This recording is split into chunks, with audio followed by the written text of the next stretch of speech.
Hello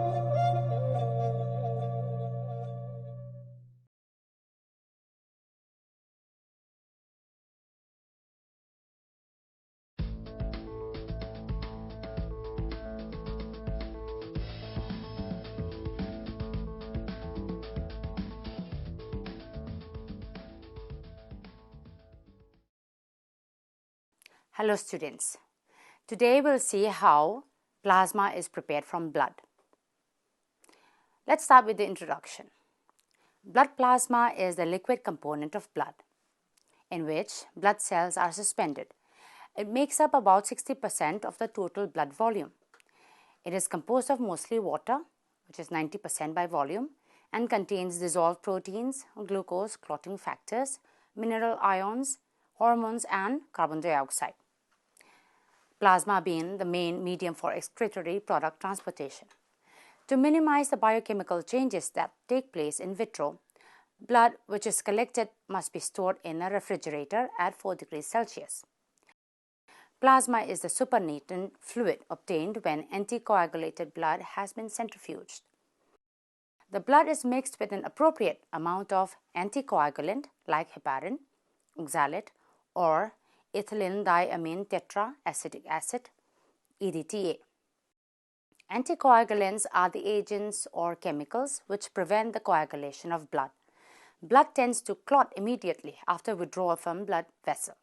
Anticoagulants are used to prevent clotting or coagulation of blood for further use. EDTA is generally recommended for morphological studies of blood like RBC, WBC, thrombocyte count, differential WBC count, hemoglobin estimation, etc. 1 to 2 mg of EDTA is a recommended quantity per ml of blood. This preparation should be mixed immediately and thoroughly to avoid clotting. Blood serum is blood plasma without fibrinogen or the other clotting factors. Serum is clearer than plasma because of fewer proteins. Proteins are sometimes considered as interfering substances in some tests as they react with the reagent and thereby yield inaccurate results. Serum is the preferred specimen in clinical testing as interference that may be caused by a plasma specimen because of the presence of an anticoagulant is eliminated. Process the samples as soon as possible. If storage is necessary prior to processing, store the blood at room temperature, shielded from light and on a rocker. And do not refrigerate the cells.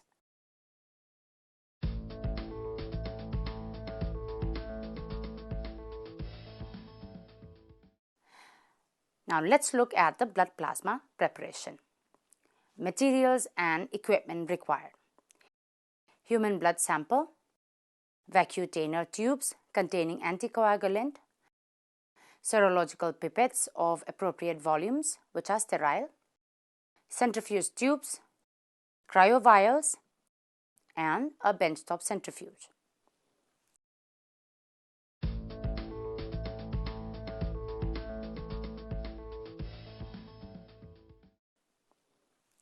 Let's look at the procedure. Draw blood into vacuum tubes containing 1.8 mg EDTA dipotassium salt per ml blood. Be sure to draw the full volume to ensure the correct blood to anticoagulant ratio. Second, invert the vacuum tubes carefully 10 times to mix the blood and anticoagulant and store at room temperature until centrifugation. Samples should undergo centrifugation immediately. This should be carried out for a minimum of 10 minutes at 1500 rpm at room temperature. Do not use brake to stop the centrifuge. Number 4, this will give 3 layers. From the top to bottom, you have the plasma layer, the leukocytes layer as a buffy coat, and the erythrocytes layer. Carefully aspirate the supernatant, which is the plasma, at room temperature and pull in a centrifuge tube. We should take care not to disrupt the cell layer or transfer any cells. Inspect the plasma for turbidity, turbid samples should be centrifuged again and aspirated again to remove the remaining insoluble matter. A general recommendation is cold handling, which is 4 to 8 degrees Celsius of plasma. It should be stored at minus 80 degrees Celsius or lower for long-term storage. Aliquot plasma into cryovials and store at minus 80 degrees Celsius. Ensure that the cryovials are adequately labeled with the relevant information, including details of additives present in the blood. So, this is how plasma is separated from blood. The prepared plasma can be used for further analysis. It must be noted that serum and plasma specimens are of better quality for analysis if smaller volume aliquots are prepared before being stored for later use. Standard blood sample collection and preparation methodologies should be followed if the research testing results are to be translated to future clinical and diagnostic tests, like the type of additive used to blood collection tubes, sample processing time or temperature, hemolysis of sample, and sample storage parameter, and the number of freeze and thaw cycles. These types of differences between samples can affect the outcome of the result of the analysis.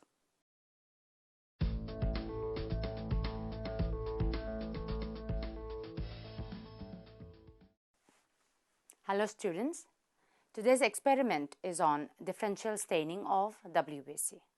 Let's go through the introduction first. The cellular components of blood include erythrocytes or RBCs, leukocytes or WBCs, and platelets. Normal human blood contains 4.8 to 5.2 million erythrocytes per ml and 4,000 to 10,000 leukocytes per ml. Leukocytes or white blood cells, WBCs, can be broadly divided into granulocytes and agranulocytes. Granulocytes are classified as neutrophils, eosinophils, or basophils on the basis of cellular morphology and cytoplasmic staining characteristics. The neutrophil has a multi-lobed nucleus and a granulated cytoplasm that stains with both acid and basic dyes. It is often called a polymorphonuclear leukocyte, PMN, for its multi-lobed nucleus. Neutrophils are the most abundant white blood cell, constituting about 60 to 70% of circulating leukocytes. They are phagocytic and defend the body against bacterial or fungal infection. They are usually first responders to microbial infection, and their activity and death in large numbers form pus. The eosinophil has a bilobed nucleus and a granulated cytoplasm that stains with the acid dye eosin red, and hence its name. Eosinophils constitute about 1% to 3% of circulating leukocytes, and like neutrophils are motile phagocytic cells that can migrate from the blood into the tissue spaces. Their phagocytic role is significantly less important than that of neutrophils, and it is thought that they play a role in the defense against parasitic organisms. The secreted contents of eosinophilic granules may damage the parasite membrane. Basophils are non-phagocytic granulocytes that constitute less than 1% of the circulating leukocytes. The basophil has a lobed nucleus and a heavily granulated cytoplasm that stains with the basic dye methylene blue. They function by releasing pharmacologically active substances from their cytoplasmic granules. These substances play a major role in certain allergic responses. Agranulocytes are categorized into monocytes and lymphocytes. They are also known as mononuclear cells. Monocytes are the largest type of WBCs, phagocytic like neutrophils, so they are also called mononuclear phagocytes. Monocytes eventually leave the bloodstream and become tissue macrophages, which remove dead cell debris as well as attack microorganisms. Lymphocytes constitute 20% to 40% of the body's white blood cells and 99% of the cells in the lymph. Lymphocytes are distinguished by having a large, deeply staining nucleus and a relatively small amount of cytoplasm. The lymphocytes can be broadly subdivided into two populations, B cells and T cells.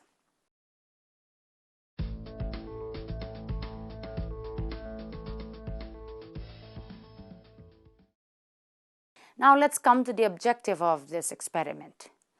The objective of this experiment is to differentiate the WBCs or white blood cells or leukocytes using different stains based on their morphology and staining characteristics. The principle of this experiment is the stained WBCs can be differentiated into many types depending on their physical cell characteristics like size and shape of the cell, size, shape and location of the nucleus, position, size, shape and color of the cytoplasmic granules, and the appearance of the cytoplasm. The materials required for this experiment are: number 1, microscope, 2, cleaned glass slides, 3, staining rack, 4, cedarwood oil, 5, distilled water, 6, staining solution, which can be either Leishman stain, Wright stain or Giemsa stain, and 7, blood sample. Leishman stain. The composition of Leishman stain is Leishman powder, which is made up of methylene blue and eosin, 0.15 gram in 100 ml of methanol. Wright stain. Wright's powder, which is 0.1 gram in 60 ml of methanol. And for Giemsa stain, the composition is 3.8 gram of Giemsa powder, 200 ml of glycerin, and 312 ml of methanol. Dilute stock stain of Giemsa stain 10 times to make the working stain.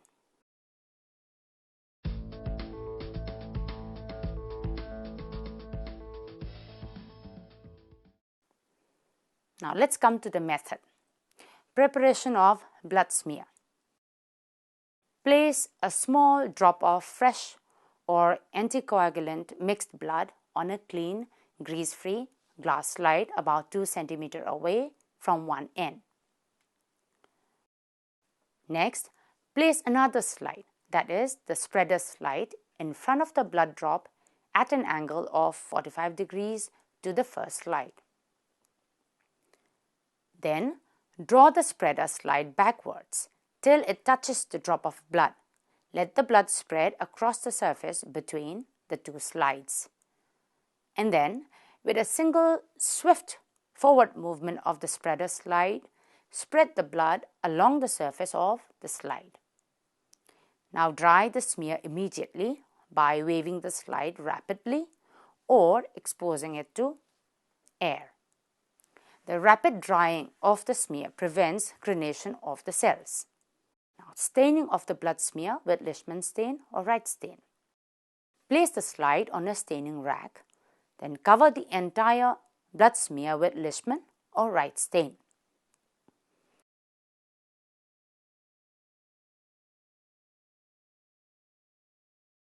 Add equal quantity of distilled water and thoroughly mix it with the stain by rocking the slide. Let it stand for 5 to 10 minutes and then wash off the stain gently. Air dry the smear and then examine it under microscope using high power objective. Now let's see how the blood smear is stained using Giemsa stain. Place the slide on a staining rack and then add 5 drops of methanol on the blood smear to fix the smear. Wash the slide with distilled water after 2 minutes. Now place the slide on the staining rack again and cover the smear with Giemsa stain and leave it on for about 45 minutes. Do not allow the stain to dry up during this period. Then wash off the stain with distilled water. Air dry the slide and examine it under the microscope. Let's come to the result of the experiment. When observed under the microscope, the different types of WBCs or leukocytes appear as follows. Neutrophils. They are about 10 to 15 microns in size. The nucleus has 3 to 7 lobes, and the cytoplasmic granules are dust-like, light, violet or pinkish in color. Eosinophils. They are 12 to 15 microns in size, bilobed with round and refractile cytoplasmic granules which stain red or orange with acid dyes. Basophils. They are 11 to 14 microns in size, bilobed or trilobed nucleus with deep blue cytoplasmic granules of various sizes that take up the basic stain. Lymphocytes are of 8 to 15 microns in size. The nucleus is round and occupies most part of the cell. There is little cytoplasm which possess no granules. Monocytes are 16 to 18 microns in size. The nucleus is convoluted, kidney or horseshoe shaped. No granules are observed in the cytoplasm.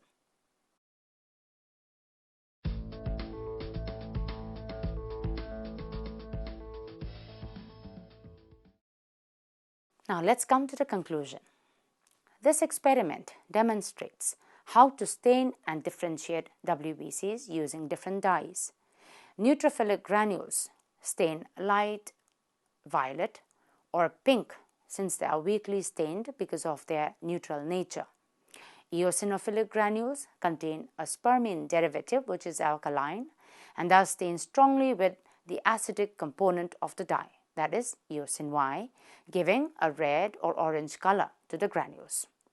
Basophilic granules contain heparin, which is acidic and takes up the basic component of the dye, methylene blue, and thus stains deep blue.